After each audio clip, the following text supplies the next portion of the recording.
মন্দিরে সংকীর্তনী, গির্জায় ঘণ্টাধ্বনি, গুরুদ্বারে প্রার্থনাধ্বনি, মসজিদে আজান।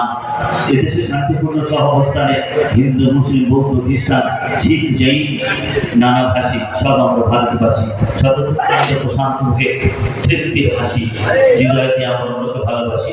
তাই এদেশে রহিম করে নামাজ, রাগ করে পূজা, রাবেয়া, রেবা, রিজা, সোনা, আমিনা, সত্য পুলিশি ভাগ করে খায়।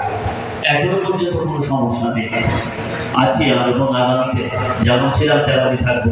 এই প্রত্যাশার মানুষ উড়িয়ে গোটা বিশ্বকে জানান দেবার কৃতকৃত্য সংকল্পে সোনাখালী স্বর্ণভূমি ওয়েলফেয়ার ট্রাস্টের পরিচালনায় সোনাখালী বাজার কেন্দ্রীয় জলসা কমিটির সহযোগিতায় 14তম বর্ষে, সোজা কথা 14তম বর্ষে মহতি ওয়াজ মাহফিল, জেলার গজল ও বাসন্তী ব্লকের কৃতি ছাত্রছাত্রীদের সংবর্ধনা এবং স্বেচ্ছা রক্তদান উৎসব আজ সূচনা, শুভ উদ্বোধনের অনন্য সুন্দর মুহূর্তে প্রাণের পরশে, অন্তরের আকুতিতে, হৃদয়ের তাকে মনুষ্যত্বের অবগাহনে আপনাদের সকলকে আমরা মঞ্চের সামনে শ্রোতৃমণ্ডলী